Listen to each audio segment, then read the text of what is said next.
మీ అమ్మగారికో లేదా మీ నాన్నగారికో మీరు ఎలాగోలా ఈ విషయాన్ని చెప్పండి, భయపడద్దు ముందు ఫస్ట్ ఆఫ్ ఆల్. మా అమ్మ వాళ్ళని చంపేస్తా అంటున్నాడు. ఇలాంటి వారితో మీరు ఉండదలుచుకున్నారా? లేదు సార్, నేను బతకలేను సార్. అసలు ఏంటి నీ ప్రాబ్లం అని ఎప్పుడైనా అడిగి డిస్కస్ చేశారా? తిట్టడమే అండి, గలీజ్ గా తిడతాడండి. తిడతాడు, కొడతాడు, నేను ఇంకేం మాట్లాడలేనండి. నేను ఇంట్లో ఒక పని మనిషి కూడా కావాలి ఆయన. ఇక్కడ దొరకరు కదా, అందుకే పెళ్లి చేసుకొని లీగల్ గా తీసుకెళ్ళిండు పని మనిషిని. ఇక్కడికి వచ్చినాక ఇంకా ఇంత మోసం చేస్తాడని అస్సలు ఎక్స్పెక్ట్ చేయలేదు నేను. మా బాధపడమాకండమ్మా, బాధపడమాకండి, ఎందుకంటే జీవితం చాలా ఉందమ్మా. చావు ఒక్కటే దిక్కు. అయ్యో అట్లా అనమాకండమ్మా. ఇక్కడ నుంచి రాలేను, బయట పడలేను. నేను ఇక్కడ నుంచి ఎట్లా రావాలి అర్థం కావట్లేదు నాకు. $150 ఇస్తే నాకు ఇక్కడ ఒక అమ్మాయి దొరుకుతుంది, అని ఇలా మాట్లాడుతూ నిన్ను ఎంత బాగా పెంచారంటే మా ఇంట్లో వాళ్ళు నన్ను కాళ్ళు కూడా కింద పెట్టనీయకుండా పెంచారు సార్, ఒక రాణి లాగా. కానీ ఇక్కడికి వచ్చేసరికి ఒక స్లేవ్ లాగా అయిపోయాను సార్ నేను.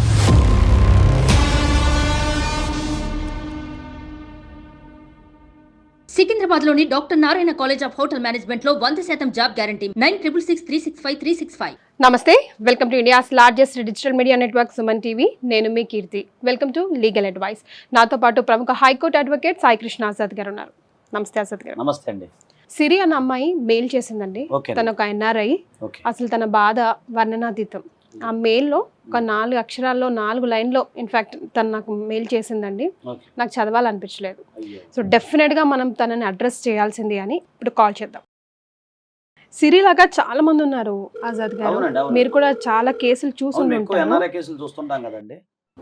హలో సిరి, మేము సుమన్ టీవీ నుండి కాల్ చేస్తున్నామమ్మా, లీగల్ అడ్వైజ్. చెప్పండి మేడం. ఎస్, మీరు మెయిల్ చేశారు కదా. అవును మేడం. ఎస్, నాతో పాటు అడ్వకేట్ ఆజాద్ గారు ఉన్నారు, ఒకసారి మాట్లాడు. ఓకే అండి. హలో సిరి గారు.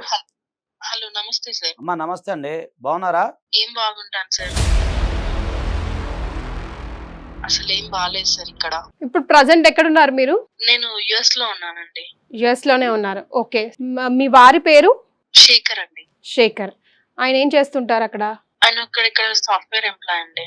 సిరి గారు చెప్పండి అమ్మా, మీ ప్రాబ్లం ఏంటో చెప్పండి. సార్ ఏం చెప్పమంటారు సార్, చిన్నప్పుడు నాది మా పేరెంట్స్ వచ్చేసి ఫార్మర్స్ సార్, అగ్రికల్చర్ మాది. బీటెక్ చదివించారు, చదువు అయిపోగానే మంచి సంబంధము, అమెరికా సంబంధం అని చెప్పేసి పెళ్లి చేశారు సార్. మొత్తం ఆస్తులన్నీ అమ్మేసి మంచి పెద్ద ఎత్తున కట్నం ఇచ్చి మంచిగా పెళ్లి చేశారు సార్. అతను పెళ్లికి ముందు చాలా బాగా మాట్లాడేవాడు సార్, చాలా బాగుండేవాడు సార్. ఏ చెడు వాళ్ళు అంటూ ఏమీ లేదని చెప్పేసి నేను నా లైఫ్ ని చాలా బాగా ఉంచుకున్నాను సార్. తర్వాత పెళ్లి అయ్యింది, US కి తనతో పాటే తీసుకెళ్లాడు. అక్కడ కూడా ఒక 3-4 months వరకు చాలా బాగా చూసుకున్నాడు. నేను అసలు ఎంత నమ్మేశానంటే ఇంక ఇతనే నా జీవితం అన్న విధంగా చాలా నమ్మేశాను సార్. అంత మంచిగా ఉండే టైంలో ఒక రోజు తాగి వచ్చాడు సార్. నాకు ఏం అర్థం కాలేదు, ఎందుకు తాగావు ఏంటి అని అడిగితే ఫ్రెండ్స్ తాగిచ్చారు, నాకు అలవాటు లేదు అది ఇది అని చెప్పాడు సార్. చెప్తే ఇంక నేను నమ్మేశాను సార్. సరే ఒక్క రోజే కదా అనేసి నేను నమ్మాను. కొన్ని రోజులు అట్లనే గడిచింది. తర్వాత ఎవరో అమ్మాయితో మాట్లాడుతున్నట్టు అర్థమైంది సార్. ఇంకా అక్కడి నుంచి నాకు మొదలైంది సార్, ఏంటి ఇట్లా మాట్లాడుతున్నావు, ఎవరు ఏంటి అని అంటే ఇక్కడ ఇట్లనే ఉంటది అది ఇది అనుకుంటా ఇంకా నన్ను టార్చర్ చేయడము, కట్నము పైసలు అన్ని వచ్చే వరకు నార్మల్ గా ఉన్నాడు సార్. చాలా బాగా చూసుకున్నాడు. ఎప్పుడైతే అన్ని తనకు వచ్చేసాయో ఇంకా అప్పటి నుంచి మొదలు పెట్టాడు సార్ నన్ను. ఇంకా అప్పటి నుంచి తను తాగడము, అమ్మాయిలతో మాట్లాడటము, నన్ను తిట్టడము, కొట్టడము. నాకు ఇక్కడ ఎవరికి ఎట్లా చెప్పాలి, నా బాధ ఎవరికి ఎక్కడ నాకు ఎవ్వరు తెలియదు. ఎవరికైనా చెప్తాం, మా ఇంట్లో వాళ్ళకి చెప్తామంటే వాళ్ళు అన్ని నా మీదనే పెట్టుకొని ఉన్నారు. వాళ్ళకి చెప్తే వాళ్ళు ఎక్కడ ఇదైపోతారు అనేసి నాకు చెప్పడానికి కూడా లేదు. ఇతనేమో రోజు తాగొస్తాడు, అమ్మాయిలతో తిరుగుతాడు, పార్టీలని వెళ్తాడు, ఎప్పుడో వస్తాడు. నాకు ఇక్కడ ఎవ్వరూ తెలియదు. నాకు మీకు ఇప్పుడు పెళ్ళయ్యే ఎన్ని రోజులు ఆర్ ఎన్ని ఇయర్స్ అయిందమ్మా? ఇప్పుడు ఒక 1 year అవుతుందండి. ఓ 1 year అవుతుంది. ఇప్పుడు ఈ సంబంధం ఎలా వచ్చిందమ్మా మీకు? పెద్దవాళ్ళు చూసారండి, ఇంట్లో వాళ్ళే చూసి యాక్సెప్ట్ చేశారండి. అది NRI సంబంధం అని చెప్పేసి మీరు ముందుకెళ్ళారు. సరే అమ్మ, ఇప్పుడు అక్కడ టైం ఎంత అవుతుందమ్మా? ఇప్పుడు అర్ధరాత్రి కదా, మరి మీరు ఈ టైంలో కాల్ అవునండి. చేయడం? ఎక్కడ నిద్ర ఎక్కడ పడుతుందండి, నిద్ర లేదు, ఏమీ లేదు. తెల్లారో రాత్రో కూడా ఏది తెలియకుండా ఉంది సార్ నా పరిస్థితి. మీరు ఓన్లీ డాటర్ అండి? అవునండి, నేను ఒక్కదాన్ని. సో ఇక్కడ ఎవరికి తెలీదా ఇంకా మీ ఫ్యామిలీ తరఫున, లేకపోతే వాళ్ళ ఫ్యామిలీ తరఫున? లేదండి, ఎవరికి నేను ఏం చెప్పుకోలేని సిచ్యువేషన్ లో ఉన్నానండి. ఫోన్ కూడా లేదు. ఫోన్ చేస్తే ఎవరితో మాట్లాడను, ఏం మాట్లాడను, అనుమానం కొడతాడు. ఇంట్లో వాళ్ళతో ఎంతసేపు మాట్లాడుతున్నావా ఏంటి అని కొడతాడు, తిడతాడు. ఏం మాట్లాడినావు అని అడుగుతాడు. అసలు ఏంటి నీ ప్రాబ్లం అని ఎప్పుడైనా అడిగి డిస్కస్ చేశారా మీ వారితో? తిట్టడమే అండి, గలీజ్ గా తిడతాడండి. తిడుతూనే ఉంటాడు. ఎందుకు తిడుతున్నాడో ఏంటో కూడా అర్థం కాదండి. తిడతాడు, కొడతాడు. నేను ఇంకేం మాట్లాడలేనండి. నేను సరే అమ్మా, మరి మీకు అక్కడ ఫుడ్ కానీ అదే అరేంజ్మెంట్స్ ఉన్నాయా? అవి కూడా లేవా? లేదండి, ఏమీ సరిగ్గా ఉండవండి. నా చేతిలో ఒక్క రూపాయి కూడా లేదు. నేను కనీసం ఇండియాకి వద్దామంటే నా పాస్పోర్ట్ కూడా తనే తీసుకున్నాడండి. నా పాస్పోర్ట్ ఎక్కడ ఉందో తెలీదు. నాకు నా దగ్గర కనీసం ఏమైనా తెచ్చుకుందాం తినడానికి ఏమన్నా అని చెప్తే ఆ పైసలు రూపాయి కూడా లేదండి నా దగ్గర.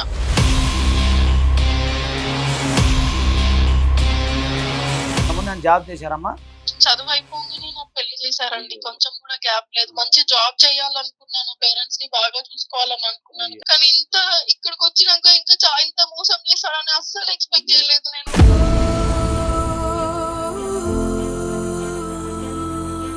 బాధపడమాకండమ్మా, బాధపడమాకండి. ఎందుకంటే ఏం జీవితం చాలా బాధపడాలి, ఉందమ్మా. చావు ఒకటి దిక్కులా అయ్యో అట్లా ఉందండి. అనమాకండమ్మా. ఇక్కడ నుంచి రాలేను, బయట పడలేను. నేను ఇక్కడ నుంచి ఎట్లా రావాలి, అక్కడికి ఇండియాకి ఎలా రావాలి అనేది కూడా అర్థం కావట్లేదు నాకు. ఇంకా గట్టిగా మాట్లాడితే నన్ను కూడా బయట తిరుగు, పొట్టి బట్టలు వేసుకో, ఇట్లా ఉండు, అట్లా ఉండు, అక్కడికి వెళ్ళు అనుకుంటా తిడతాడు సార్. $150 ఇస్తే నాకు ఇక్కడ ఒక అమ్మాయి దొరుకుతుంది, నువ్వెళ్ళు అని ఇలా మాట్లాడితే, నిన్ను పెళ్లి చేసుకుని చాలా తప్పు చేశాను అనుకుంటా మాట్లాడతారు. ఎందుకు పెళ్లి చేసుకున్నావు అని అంటే, నువ్వు ఇచ్చే డబ్బుల కోసం, నీ కట్నం పైసల కోసము, ఈ ఆస్తి కోసం పెళ్లి చేసుకున్నా, అసలు వేస్ట్, నిన్ను చేసుకొని చాలా తప్పు చేశా అని ఇలా మాట్లాడతారు సార్. లేకపోతే నువ్వు తిరుగు, ఇక్కడ కల్చర్, నువ్వు తిరుగు, తాగు, ఎంజాయ్ చేయి, లేకపోతే ఈ బట్టలు వేసుకో, ఆ బట్టలు ఎటన్నా బయటికి వెళ్దామంటే ఈ పొట్టి బట్టలు వేసుకో, ఆ బట్టలు వేసుకో అని చెప్పేసి అట్లా చాలా ఇది చేస్తారు సార్. ఎంత బాగా పెంచారంటే మా ఇంట్లో వాళ్ళు నన్ను కాళ్ళు కూడా కింద పెట్టనీయకుండా పెంచారు సార్, ఒక రాణి లాగా. కానీ ఇక్కడికి వచ్చేసరికి ఒక స్లేవ్ లాగా అయిపోయాను సార్ నేను. అంటే కేవలం మిమ్మల్ని మ్యారేజ్ చేసుకుంది డబ్బు కోసమేనా? అంతే సార్, ఒక డబ్బు కోసమే నన్ను పెళ్లి చేసుకున్నాడు సార్. ఆ డబ్బు వచ్చేంత వరకే బాగా చూసుకున్నాడు సార్. అంటే అంతకు ముందు ఏమైనా అప్పులు ఉన్నాయా? ఉన్నట్టున్నాయి సార్ అప్పుడు. అవి తీర్చుకోవడానికి మీరు అవసరం అయ్యాడు, పెళ్లి చేసుకుని ఇక్కడ తీసుకొచ్చాడు. ఆ తర్వాత నీ దారిన నువ్వు పో, నా దారిన నేను పోతాను. ఏంటంటే మేడం, వీళ్ళకి అర్థమైంది ఏంటంటే ఇంట్లో ఒక పని మనిషి కూడా కావాలి ఆయన. అదేనండి, స్లావరీ లాగా చూస్తున్నాడు అక్కడ దొరకరు కదా, అందుకే పెళ్లి చేసుకొని లీగల్ గా తీసుకెళ్ళిండు పని మనిషిని. స్లావరీ లాగా చూస్తున్నాడు అంటే ఎంత బాధ కలిగించే అంశం అమ్మా. సార్ గంజాయి తాగుతాడు, ఇక్కడ లీగల్, ఇంకా అమ్మాయితో తిరుగుతాడు.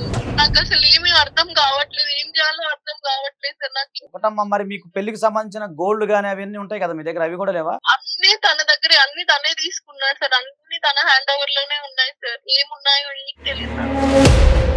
మరి ఇప్పుడు యాక్చువల్ మీ వాళ్ళకి ఇవన్నీ విషయాలు చెప్పారమ్మా మీరు? చెప్తే నేను వాళ్ళని చూసుకుంటా, వాళ్ళ సంగతి నేను చూస్తా, వాళ్ళని ఇచ్చేస్తా, వాళ్ళని ఏం చేస్తాడో అని భయం వేస్తుంది సార్ నాకు. ఇంట్లో వాళ్ళకి కూడా చెప్పలేకపోతే. నువ్వు ఇంట్లో వాళ్ళకి ఎవరికైనా చెప్తే వాళ్ళ సంగతి చూస్తా, వాళ్ళని అది చేస్తా ఇది చేస్తా అని బెదిరిస్తున్నాడు. ఇప్పుడు మరి మీకు సంబంధించిన అంటే ఇప్పుడు వీసా గానీ పాస్పోర్ట్ గానీ అవి మీకు ఉన్నాయమ్మా? లేదండి, అతని దగ్గరే ఉన్నాయి. అది కూడా ఆయన తీసుకున్నాడా? అవునండి. సో ఇప్పుడు ఫైనల్ గా నువ్వు ఏం అడ్వైస్ ఆశిస్తున్నావు అమ్మా? నీకు ఏం కావాలనుకుంటున్నావు? నాకు ఈ నరకం నుంచి బయటపడాలని మేడం. ఎస్, డెఫినెట్ గా బయట పడాల్సిందే. నువ్వు అతన్ని అంత భరించాల్సిన అవసరం కూడా లేదు, మేజర్ కూడా నువ్వు అయ్యావు. సో సిరికి మనం ఎట్లాంటి అడ్వైస్ ఇవ్వచ్చు సార్? ఒకటమ్మా, మీరు బాధపడమాకంటే ముందు దయచేసి కొద్దిగా ధైర్యంగా ఉండండి. ఫస్ట్ ధైర్యంగా ఉండండి, మీ వెనక మేము ఉన్నాము. మీరు ఇంకా వేరే దయచేసి ఆలోచనలు, డిప్రెషన్ కానీ అలాంటి ఏం గురి కామాకండి, ధైర్యంగా ఉండండి. మీకు అక్కడ జనరల్గా ఏంటంటే యూఎస్లో 911 అని ఒక నెంబర్ ఉంటుందమ్మా. అది జనరల్గా మనకి ఇక్కడ 100 లాగా ఉంటుంది. మన ఇండియాలో 100 100 డైల్ 100 అంటాం కదా. సో 911 కనుక ఫోన్ చేస్తే పోలీసు వారు వచ్చి అన్ని ఎంక్వైరీ చేస్తారు మామూలుగా. సో దాంట్లో గ్రేడ్ ఉంటాయి, 1 2 3 4 ఉంటుంది అనమాట. అతను ఈమెను బాగా అరెస్ట్ చేస్తా ఉన్నాడు. సో ఈ రకంగా మొత్తం ఈమె కనుక 911కి ఫోన్ చేసి, అఫ్ కోర్స్ ఏమో ఫోన్ కూడా కొంచెం అవైలబిలిటీ లేదంటున్నారు కాబట్టి దయచేసి ఎట్లా కూడా చేసుకొని ఇప్పుడు ఎట్లయితే కాల్ చేశారో అట్లాగే. సో ఆ గ్రేడ్ని బట్టి అతనికి ఆ అమెరికా నుంచి ఎక్స్పెల్ చేసే అవకాశం ఉంటుందండి. సో అతను అక్కడ జైలు శిక్ష కూడా అనుభవించే అవకాశం ఉంటుంది. ఇంకొకటి ఏంటంటే ఇక్కడ ఇండియాలో ఏం చేయొచ్చు అంటే మీ అమ్మగారికో లేదా మీ నాన్నగారికో మీరు ఎలాగోలా ఈ విషయాన్ని చెప్పండి, భయపడద్దు ముందు ఫస్ట్ ఆఫ్ ఆల్. మా అమ్మ వాళ్ళని చంపేస్తా అంటున్నాడు. మీరు అంత భయపడమాకండి, ఫస్ట్ ధైర్యంగా ఉండండి. ఒకటి ఆయన చంపుతాడు అవన్నీ అంటే ఇది కూడా నేరమే, ఒక వ్యక్తిని చంపుతా అంటాం కూడా నేరమే, బెదిరించడం కూడా అవుతుంది. సో మీరు ఏం చేస్తారంటే ఈ విషయాన్ని ఎలా కూడా ధైర్యం చేసుకొని మీ నాన్నగారికి ఫోన్ చేసి చెప్పండి. సో మీ నాన్నగారు ఏం చేస్తారంటే స్థానిక పోలీస్ స్టేషన్లో అతని మీద ఏంటి 498 అంటే ఇప్పుడు బిఎన్ఎస్ వస్తుందండి, భారత న్యాయస్థానం మీద 85 అట్లా వస్తుంది. మీరు అక్కడ ఉన్నా కూడా ఇక్కడ ఆయన పోలీస్ స్టేషన్లో కంప్లైంట్ చేయొచ్చు మీ ఊర్లో. ఒక క్లారిటీ ఇవ్వు సిరి. ఇప్పుడు మీ హస్బెండ్ వాళ్ళ పేరెంట్స్ కి అంటే మీ అత్తగారి మామగారి ఫ్యామిలీకి ఈయన మంచివాడుగానే తెలుసా, లేకపోతే అవునండి మంచివాడుగానే తెలుసు. నేను ఇట్లా హెరాస్ చేస్తున్నట్టు వాళ్ళకు కూడా ఇన్ఫర్మేషన్ లేదు? చెప్పినా నమ్మరు మేడం, ఎవ్వరు నమ్మరు. సరే అమ్మా, అయితే మీరు ఒక పని చేయండి, అదే మీ నాన్నగారికి చెప్పి అతని పైన ఏంటంటే 420 కేసు, ఎందుకంటే అతను ఆర్థికంగా చీట్ చేసినట్టు చంపుతాను బెదిరిస్తున్నాడు కదమ్మా. సో అది కూడా, అది తర్వాత 498A డొమెస్టిక్ వైలెన్స్ ఒకటి పెట్టచ్చండి. అలాగే డౌరీ ప్రొహిబిషన్ యాక్ట్ మేము దగ్గర తీసుకున్నాడు కదా, డౌరీ అనేది కూడా తీసుకున్నాడు కాబట్టి ఆయన డౌరీ ప్రొహిబిషన్ యాక్ట్ ఏదో సెక్షన్ 3 and 4 కింద వీటన్నిటి కింద మీ నాన్నగారి ద్వారా మీరు కంప్లైంట్ చేయొచ్చండి. ఎందుకంటే విదేశాల్లో ఎవరైనా ఒక స్త్రీ బాధపడుతున్నప్పుడు, అక్కడ ఆమెను ఎవరైనా హింస పెడుతున్నప్పుడు వారి తరపున ఎవరైనా సరే ఇక్కడ మన దేశంలో కంప్లైంట్ చేయొచ్చు. కంప్లైంట్ చేస్తే ఏం చేస్తారంటే అమ్మా, పోలీసు వారు LOC ఇష్యూ చేస్తారు, అంటే లుక్అవుట్ సర్క్యులర్ అంటారమ్మా. ఆ లుక్అవుట్ సర్క్యులర్ అతని పైన ఇష్యూ చేసినప్పుడు అతను అరెస్ట్ చేసే అవకాశం ఉంటుంది. అతను ఇండియాకి వస్తే అరెస్ట్ చేసే అవకాశం ఉంటుంది ఒకటి. తర్వాత అతని యొక్క పాస్పోర్ట్ని కూడా ఇంపౌండ్ చేయమని చెప్పి అక్కడ పాస్పోర్ట్ని చెల్లకుండా చేసే అవకాశం ఉంటుంది. అట్లా అతను ఈ విధంగా అరెస్ట్ చేస్తున్నాడు కాబట్టి ఏమని. సో పాస్పోర్ట్ వారికి కూడా వాళ్ళు లెటర్ రాస్తారు పోలీసు వారు. అలాగే పర్సనల్గా కూడా ఏమి ఎక్కడ పని చేస్తున్నారు ఏంటి అనేది పాస్పోర్ట్ అథారిటీ వారికి, అలాగే అమెరికన్ ఎంబసీ వాళ్ళకి మనము కంప్లైంట్ చేయొచ్చు. చేసినప్పుడు వాళ్ళంతా విచారిస్తారు. ఈ లోపల మీరు ఇమీడియట్గా ఈ రోజే కుదిరితే ఇప్పుడు అక్కడ అర్ధరాత్రి నాకు తెలిసి అక్కడ కూడా 1 గంట 2 అయి ఉంటుంది. సో అమ్మ మీరు ఇమీడియట్గా మీరు కుదిరితే ఎర్లీ మార్నింగ్ ఇమీడియట్గా పోలీసు వాళ్ళకి ఫోన్ చేయండి.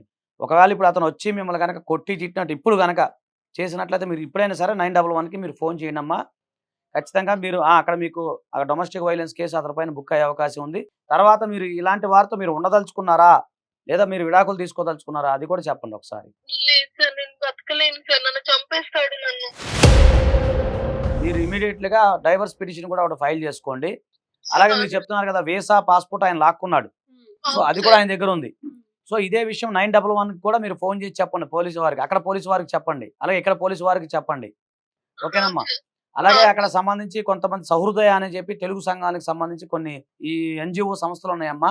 సో ఆ NGO సంస్థల వారిని కూడా మీరు కాంటాక్ట్ అయితే వాళ్ళు మీకు సపోర్ట్ చేసే అవకాశం ఉంటుంది. ఇక్కడ కొనడానికి కూడా డబ్బులు ఉన్నారు కాబట్టి వాళ్ళు కూడా మీకు సపోర్ట్ చేస్తారు. అక్కడ NGO సంస్థలు ఉన్నాయి, ఇబ్బంది ఏం లేదమ్మా. కాకపోతే మీరు ధైర్యంగా ఉండండి, ఫస్ట్ ధైర్యంగా ఉండండి. భయపడకు సిరి, ఇన్ని రోజులు నువ్వు భరాయించింది చాలు, ఇంకా భరించాల్సిన అవసరం నీకు లేదు. రైట్, నేను ఎవరితో మాట్లాడలేని సిచ్యువేషన్ లో మీకు కాల్ చేశాను మ్యామ్, చాలా థాంక్స్ మేడం. నువ్వు ముందు కాల్ చేయి, పేరెంట్స్ కి కూడా ఇన్ఫార్మ్ చేయి, ఇంకా లేట్ చేయకు. ఎందుకంటే తనకు ఎటువంటి క్లూలు కూడా ఇవ్వకు సిరి. నువ్వు మళ్ళీ మీ పేరెంట్స్ తో ఈ విషయం చెప్పినట్టు కానీ 911కి కాల్ చేసినట్టు కానీ ఎటువంటి క్లూస్ కూడా నువ్వు ఇవ్వకు.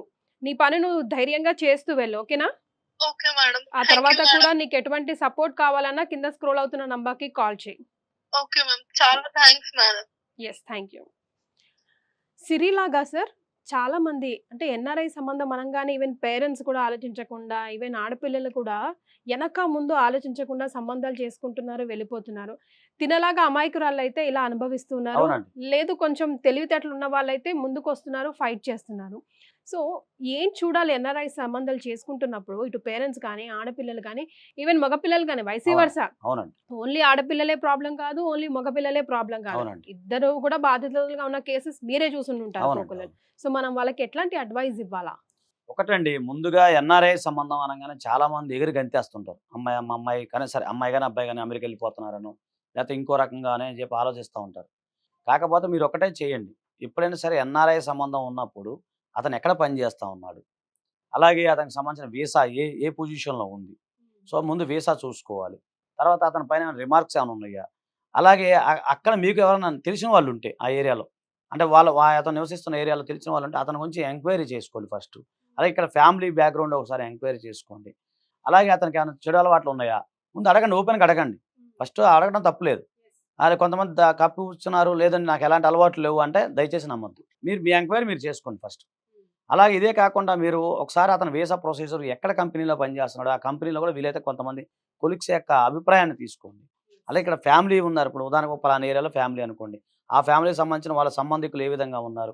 ఇప్పుడు ఏంటంటే ఒక మాట ఉంది కదండి, ఒక పెళ్లి సంబంధం చేసుకుని అటు 7 తరాలు ఇటు 7 తరాలు చూడాలని చెప్పేసి.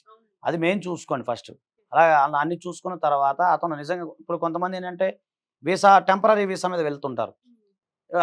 వెళ్ళినప్పుడు ఏమైందంటే పేరుకి అమ్మ అమెరికా వెళ్ళొచ్చు అంట, కానీ అక్కడ మళ్ళీ పంపించేస్తారు. ఇప్పుడు ఏంటంటే ప్రజెంట్ అమెరికాలో రెసిషన్ పీరియడ్ నడుస్తుంది. ఎవరు ఉద్యోగాలు ఉంటాయో తెలియదు, ఎవరు ఉద్యోగాలు పోతాయో లేదు, పరిస్థితులు అలా ఉన్నారు ఇప్పుడు. సో తొందరపడి మనకి అక్కడ ఉందని ఇంకో విషయం చెప్పండి మేడం, చాలా మంది అమెరికా వెళ్తారు కానీ అక్కడ చాలా మంది జాబులు లేక మనకి ఇక్కడ పెట్రోల్ బంక్ అంటారు, అక్కడ గ్యాస్ స్టేషన్స్ అంటారు. సో అక్కడ పనిచేయటం, మెక్డొనాల్డ్లో పనిచేయటం, KFCలో పనిచేసి ఆ పేరుకి మాత్రం మేము ఇక్కడ ఉన్నాం అక్కడ ఉన్నాం అని చెప్తుంటారు. అంటే నేను అలా అని అందరిని అంటలేదు, అలా లేరు, ఎక్కువ శాతం మంది అలా మనం చూస్తున్నాం కదా, ఇలాంటి ఉన్నారు. సో అలాగే అప్పులు అయిపోయి కొంతమంది అక్కడ సఫర్ అయ్యే వాళ్ళు ఉన్నారు. అక్కడ తినకుండా ముందు ట్యాక్స్ కట్టాలి, అప్పులు ఉన్నా లేకపోయినా ట్యాక్స్ కట్టాలి, సంపాదించినా లేకపోయినా ట్యాక్స్ కట్టాలి. అక్కడ అదో పరిస్థితి ఉంటుంది. ఇవన్నీ ఒకసారి చెక్ చేసుకోవాలండి, బ్యాక్గ్రౌండ్ కంపల్సరీ చెక్ చేసుకోవాలి. అవసరమైతే అక్కడన్నా మీకు తెలుగు పీపుల్ చాలా మంది ఉన్నారు మన వాళ్ళ సహాయం తీసుకోండి, లేదా ఆర్గనైజేషన్ వాళ్ళ సహాయం తీసుకోండి. అంతేగాని ఈ మ్యాట్రిమోనీ ఉంటాయి ఆ వెబ్సైట్లు, దాంట్లో చూసి ఆ పిక్చర్స్ చూసేసుకొని ఏదో జరిగిపోతుందని చెప్పేసి దయచేసి అంటే ఇప్పుడు దాని అంటారు all the glitters is not gold. So మెరిసేదంతా బంగారం కాదు కాబట్టి దయచేసి ఆ కొద్దిపాటి జాగ్రత్తలు తీసుకోమని నేను కోరుకుంటున్నాను. Right sir, thank you so much. చాలా హెల్ప్ఫుల్ ఇన్ఫర్మేషన్ ఈరోజు ఇచ్చారు. సికింద్రాబాద్ లోని doctor Narayana college of hotel management లో 100% జాబ్ గ్యారంటీ 9666365365.